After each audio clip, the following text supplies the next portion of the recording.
Hello, everybody. Thank you for coming to the protest. I'm Evelyn McColgan with the Spartacus League, as Kate has just said.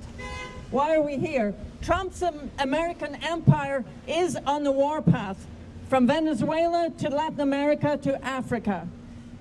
The United States is tightening the screws on the South African government. Trump wants America to access South Africa's resources, and he has demanded an end to South Africa's land reform.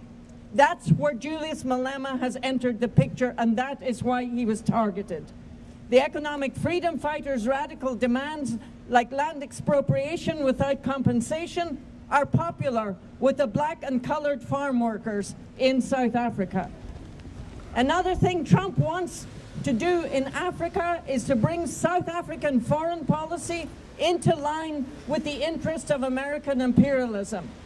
No more softness towards Iran and Russia, Trump says, and above all, he intends to push back against China's growing influence on the African continent. The bombing raid on Nigeria carried out by the Trump administration last month was also a warning to China, which is the ultimate target of American imperialist aggression.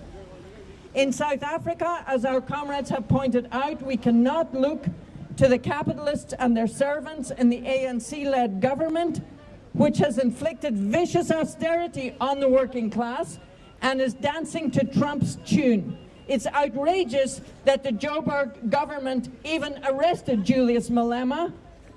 The task of communists in South Africa is to mobilize the working masses, as the leaflet by our South African comrades says, as Kate has just mentioned. It calls on workers to defend Malema, to defend themselves. It really is in their own interests, in the interests of their fight back against the South African government and against imperialism, to take up the defense of Julius Malema. Now, for us, for communists in this country, we start from the standpoint British imperialism, the former colonial power, is deeply involved in extracting wealth from the black South African masses. Britain is one of the largest investors in South Africa today and has its grubby hands in everything from banking to gold and platinum mining and much, much more.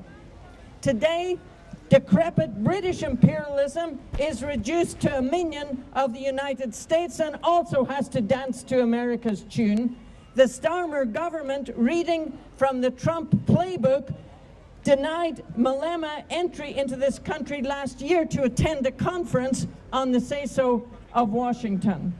For communists in Britain, our task is to publicize Malema's case among the left and within the workers' movement, and to argue that they take up his defense.